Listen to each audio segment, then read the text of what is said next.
Graça e a paz a todos os meus irmãos em Cristo Jesus. Queridos, vamos estar estudando mais uma lição da nossa EBD Online.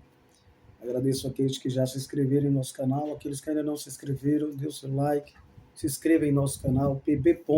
Samuel Nascimento de Melo, tá bom? Canal Palavra da Vida. A lição que vamos estudar domingo que vem agora é a lição de número 7. Domingo é o dia 7 de setembro, né? Um dia muito marcante, onde há uma comemoração também marcante, do 7 de setembro.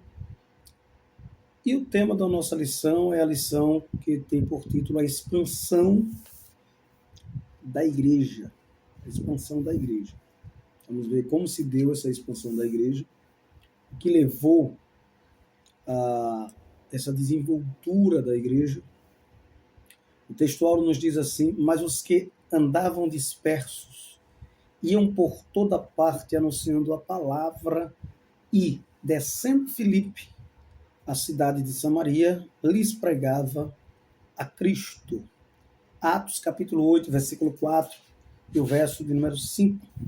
Nossa verdade prática ainda nos diz assim: a igreja só crescerá quando ultrapassar seus próprios limites e levar a mensagem de Cristo para além de suas paredes. Amém, queridos? Então, essa é uma grande verdade. A nossa lição está baseada no texto de Atos, capítulo 8, versículo 1 ao 6, e depois versículo 12 ao 15. Obviamente, se você ler o capítulo 8, versículo 1 até o último versículo, você vai entender bem melhor toda essa questão dessa aula que será abordada, tá? Então, na introdução, o nosso comentarista José Gonçalves, ele diz que nesta semana vamos estudar como a igreja foi dispersa por causa de uma grande perseguição. Até então, os cristãos estavam concentrados em Jerusalém, a gente está estudando sobre a igreja de Jerusalém, né? E não tinham avançado na missão de espalhar o evangelho. Mas tudo mudou quando Estevão, um dos 7 escolhidos para servir, foi morto por causa da sua fé. Né? O primeiro mártir, estudamos na aula passada. Então, na verdade, Jesus já havia predito isso. A gente vai ver em Atos 1 e 8. E ser-me-eis testemunha, né? Tanto em Jerusalém, Judeia, Samaria e até os confins da terra.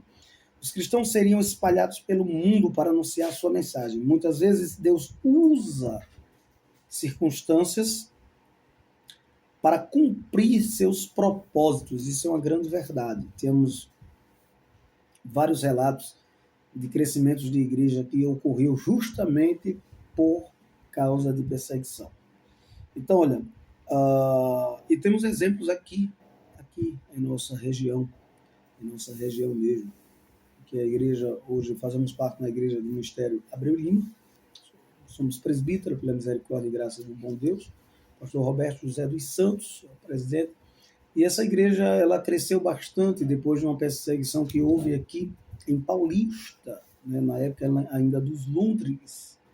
Eles foram espalhados pela perseguição para canaviais, e aí foi onde a igreja começou a crescer. E a gente tem testemunho isso no livro de 80 anos da Assembleia de Deus, que agora já está partindo para 100 anos aqui em Belém, com essa história e esses relatos com mais detalhes para os irmãos. Tá? Mas a nossa lição, ela vai dizer que foi isso que aconteceu, né, com a igreja em Jerusalém. Mesmo sofrendo uma grande perda e tendo de sair da cidade, os cristãos não fugiram derrotados. Pelo contrário, eles continuaram firmes, levando as boas novas para outras pessoas. No primeiro tópico da nossa lição, nos diz assim: a igreja diante da perseguição.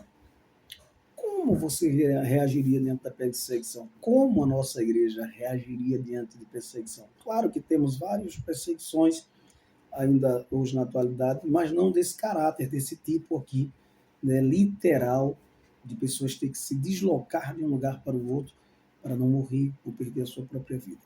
Embora perseguida, não fragmentada, o primeiro subtópico vai dizer do primeiro ponto, por conta da pregação que foi movida da perseguição que foi movida contra Estevão, o evangelista, né, enfatiza que os cristãos foram dispersos pelas terras da Judéia e de Samaria, exceto os apóstolos, conforme Atos 8 e o primeiro. Os capítulos 4 e 5 de Atos resistem a uma perseguição focada mais sobre os apóstolos, líderes da igreja. O fato de eles não terem se dispersados, como fizeram os demais crentes, não significa que eles também não foram perseguidos. Eles ficaram em Jerusalém porque a igreja, sob pressão e perseguição, precisava deles. Então, por isso que eles ficaram ali, por uma questão de organizar, de ministrar, né, a igreja do Senhor. Então, o que está em foco aqui é a intensidade que a perseguição atingiu, que daquele momento em diante alcançaria todos, né, todos os crentes, não só apenas os apóstolos. Deve ser também destacada que, mesmo perseguida e dispersada, essa igreja não se desorganizou, nem se fragmentou, mas continua uma igreja forte e unida, firme na presença do Senhor. No primeiro subtópico do primeiro ponto, diz assim, a igreja em luto. Obviamente que a igreja ficou em luto, pois morreu um diácono da igreja, e foi um mártir, né, da história da igreja, e afetou bastante, obviamente, a igreja. Porém, a palavra aqui, né, cópetos, traduzidas aqui como pranto, significa também choro, lamentação e luto. Lucas nos informa que esse pranto foi feito por varões piedosos, né? O texto não especifica quem eram eles. Alguns acreditam que fossem judeus que viviam em Jerusalém e cuja oposição aos cristãos não era tão intensa. Tá? Então eles eram piedosos contra isso e lamentaram a morte de Estevão. O contexto favorece que eram cristãos compassivos que fizeram eles esse lamento, antes também de fugirem ou serem dispersos, né, pelaquela perseguição que começou a ficar implacável. No terceiro subtópico do primeiro ponto, ele diz assim, mas não desesperada. Tá? A igreja em luto, mas não desesperada. O fato é que a igreja pranteou, obviamente, Estevão, chorou por ele, né? E lágrimas foram derramadas. Contudo, o texto não mostra uma igreja desesperada. Tá? Chorar diferente de se desesperar. Ou devorada pela tristeza. De modo nenhum, a igreja continuou firme, forte, constante. E é esse o nosso lema, é esse o nosso dever como igreja do Senhor. Um de seus membros queridos e ilustres havia sido morto. Era normal a igreja chorar, plantear, lamentar, mas continuar firme, levando o ídolo glorioso do Senhor, até mesmo porque ele foi uma semente, né? Mas isso não a calou, nem tampouco a impediu de manter-se entusiasmada. Cada vez mais a igreja estava entusiasmada para avançar no testemunho de Cristo.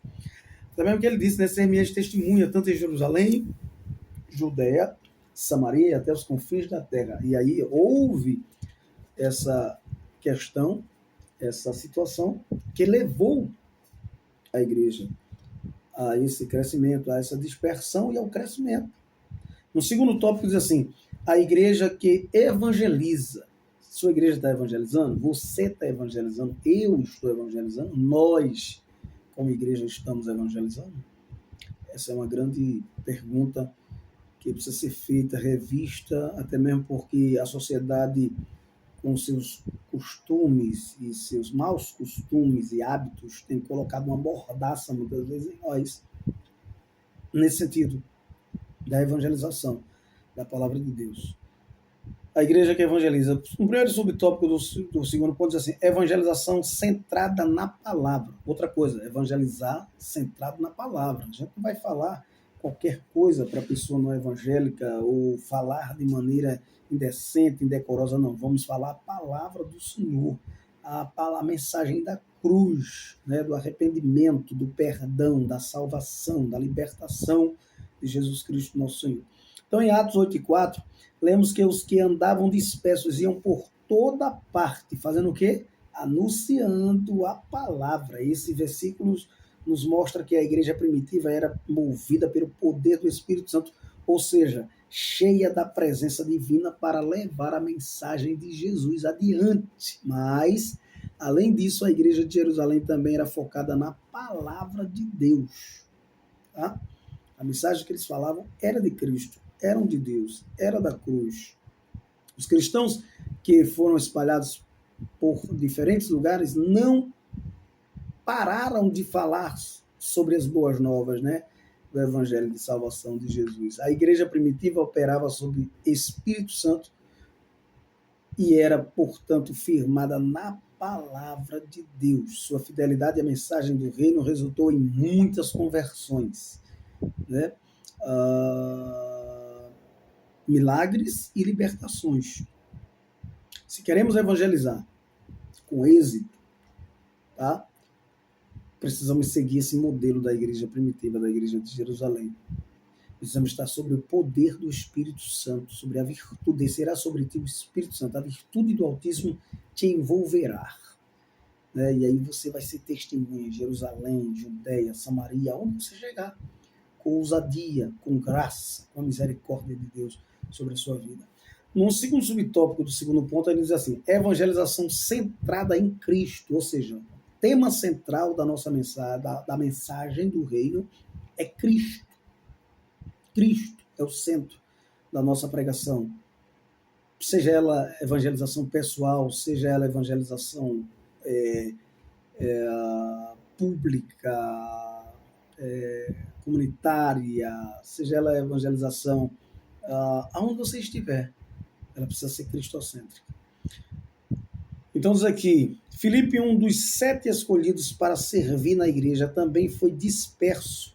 E ao chegar a Samaria, lhes pregava quem? Cristo. Ele não pregava Maria, José, ele não pregava a mensagem, o tema da igreja de ninguém. Ele pregava Cristo, Jesus. Tá?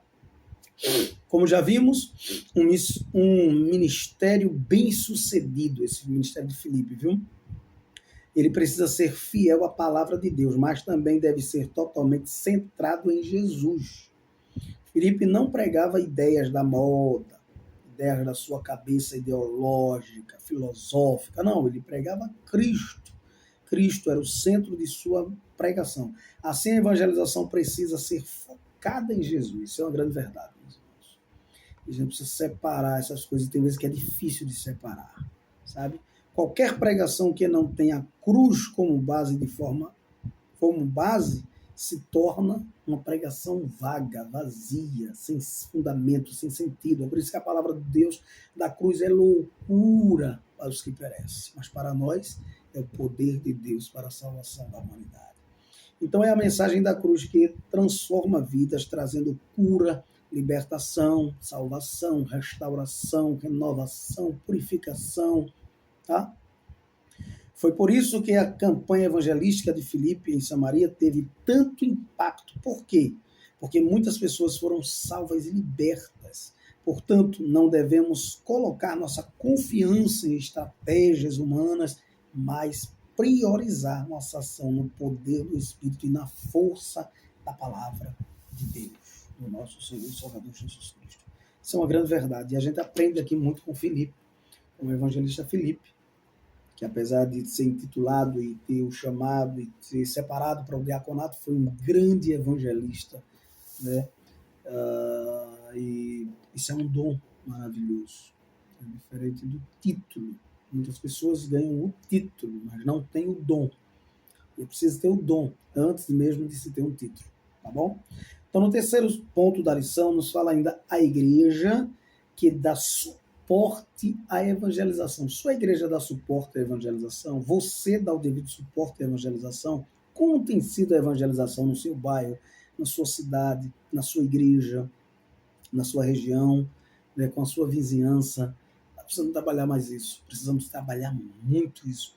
Precisamos focar um pouco mais nisso, principalmente agora, nesses últimos dias que estamos vivendo, dias tão difíceis, dias tão trabalhosos em meio à religião, à política, a falácia, os falatórios de um lado, de outro, narrativas e problemas tão terríveis, e a gente precisa separar cada coisa e colocar no devido lugar para a gente não se embaralhar nesses últimos dias. Vamos falar mais um pouco da volta de Jesus, do cumprimento da palavra de Deus. Tudo nos mostra que Cristo está às portas, né?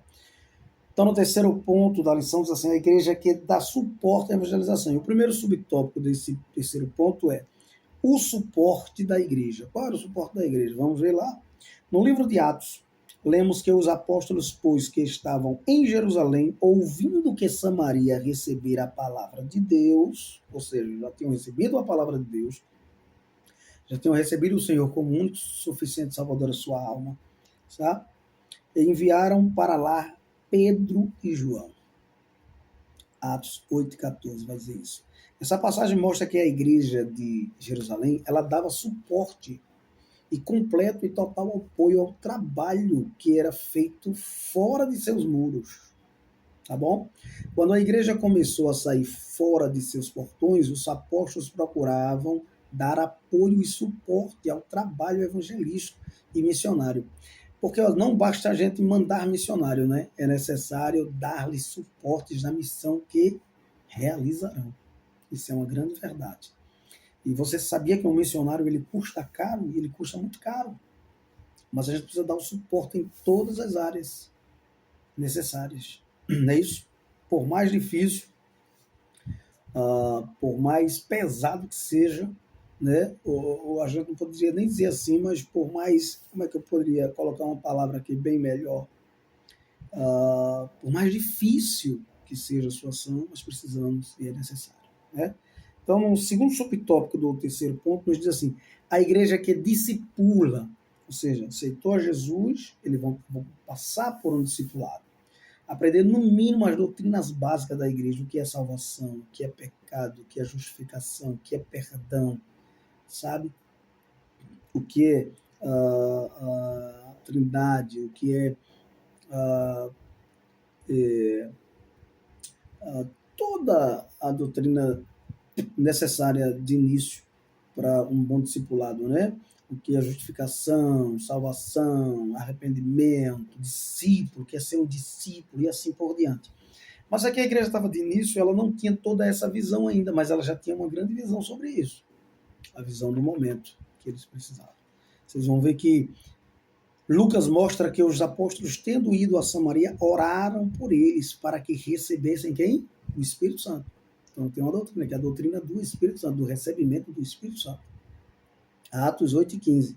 Esse texto mostra, além do apoio dado ao ministério de Filipe e o trabalho de discipulado da igreja, fazia parte da doutrina dos apóstolos, o ensino sobre a iniciação cristã, que envolvia o ensino sobre a conversão, batismo nas águas e a capacitação do Espírito. Ou seja, o texto bíblico diz que as pessoas aceitaram a palavra de Deus, isto é, e se converteram e foram batizadas nas águas, mas ainda faltava uma outra experiência pós-salvífica, né?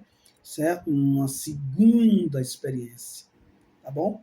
Contudo, por uma razão não específica, aqueles crentes não haviam recebido o Espírito Santo. Foram batizados nas águas, aceitaram a Cristo, mas não tinham recebido o Espírito Santo. Ou seja, como receberia esse Espírito Santo? O que é receber esse Espírito Santo? O que isso tem a ver com a situação? Vamos lá. No terceiro subtópico vai nos dar essa resposta. Sem o recebimento do Espírito, sem o recebimento do Espírito, o discipulado está incompleto, na visão aqui da igreja primitiva. Filipe pregou a Cristo e realizou muitos sinais entre os samaritanos. Ou seja, operou maravilhas no nome do Senhor Jesus Cristo. Houve milagres, houve operação de maravilhas, né? Levando-os à fé e ao batismo nas águas. Mais tarde, os apóstolos Pedro e João foram enviados para que recebessem o Espírito Santo, completando assim o discipulado desse desses novos crentes. A gente vai ver em Atos, capítulo 8, versículo 14 e 15. Para os apóstolos, o discipulado estava incompleto sem o recebimento do Espírito. Essa visão da conversão cristã permanece e devemos levar os novos na fé a desfrutarem da experiência pentecostal, assim como fizeram os apóstolos. Nós vamos orar a Deus pelas pessoas para que elas recebam o Espírito Santo. Ou seja, o dom do Espírito Santo é a evidência de falar em línguas, não é verdade? Porque eles já eram salvos, eles já tinham sido batizados nas águas, mas ainda faltava uma segunda experiência. É isso? E não é diferente hoje. A gente precisa orar por essas pessoas. Todas as pessoas ficam assim preocupadas, mas irmão, eu oro, eu pedi a Deus, ore mais, busque um pouco mais, faça um jejum, mergulhe no rio do Espírito e Deus lhe dará, com certeza, né, essa segunda bênção, que é maravilhosa, essa virtude aí do Espírito Santo, que é maravilhosa. E não só o dom de falar em línguas, mas outros dons, né? O apóstolo Paulo vai citar vários dons, além dos 9 dons lá, e existem vários outros dons. Os dons de serviço são maravilhosos também, e outros, tá bom? Porque o Espírito de Deus não é limitado, é ilimitado. Nós que somos limitados, tá bom? Então é preciso buscar essa experiência com o Senhor. E tem pessoas que até se preocupam, mas irmão, eu sou salvo, eu não tenho o Espírito Santo. Não, não é que você não tenha a graça de Deus sobre a sua vida da salvação. Mas aqui o texto vai dizer que eles impõem as mãos e eles receberam o Espírito Santo. Será que eles não já tinham o Espírito Santo? Tinham. Por quê? Porque ele está falando de uma segunda bênção. Que segunda bênção é essa? O dom de falar em línguas, assim como eles receberam lá no Pentecostes. E agora estava sendo acontecendo com esses aqui cristãos também em Samaria. E a próxima lição vamos estudar e vamos ver isso acontecendo na casa também do gentio, né? Aquela mesma experiência lá, obviamente com algumas diferenças, pequenas diferenças, mas o mesmo dom dado por Deus a eles ali, com algumas diferenças, obviamente, porque o texto vai nos mostrar alguns detalhes que aqui não mostra especificamente, mas subtende-se. Algumas coisas na Bíblia elas não estão, elas estão implícitas, não estão explícitas totalmente, mas estão implícitas, tá bom? Então que Deus nos abençoe, que Deus nos ajude, que Deus nos dê uma aula maravilhosa. Leia um pouco mais sobre essa história de Filipe e você vai ver os detalhes de como ele falou de Cristo ao eunuco e assim por diante. Ele já começa com uma pergunta, né? Entendes tu que lês? E ele vai dizer lá, responder, como é que eu vou entender se não houver quem explique, quem interprete, né? Então, são 3 coisas básicas para quem ensina, para quem prega a palavra de Deus: ler, explicar e aplicar o texto. Que Deus nos abençoe, que Deus nos ajude, nos dê uma boa aula. A conclusão da lição nos diz assim: nesta lição, vimos como o evangelho se espalhou rapidamente após a perseguição contra a igreja. Isso só aconteceu porque a mensagem cristã tinha um foco claro, a palavra de Deus e a cruz de Cristo, tá bom? Sem Cristo, sem a Bíblia, não há evangelho. A Bíblia não destaca os métodos que Filipe usou para evangelizar Samaria, mas enfatiza o poder do Espírito Santo e a palavra de Deus. Esse é o exemplo que devemos seguir. E não é tão simples, né? A gente sabe que na prática a coisa tem sido bem diferente em alguns lugares, mas a gente precisamos desse poder do Espírito para levar as boas novas do Evangelho aos que ainda não conhecem. E lembre-se disso, só entre algum recinto se Cristo entrar com você e só converse algo se ele puder participar. O importante é que eu diminua e que ele cresça. Pai, te louvamos pela vida de cada um, Pai, que ouviu a tua palavra, abre a mente, prepara o coração, usa-os para os alunos e os alunos para os professores neste domingo, que eles possam aprender de ti, do teu Espírito Santo, em nome de Jesus. Que a graça do nosso Senhor e Salvador Jesus Cristo, o amor de Deus e a comunhão do Espírito Santo seja com todos agora sempre, todos digam amém. Até a próxima. Deus abençoe vocês.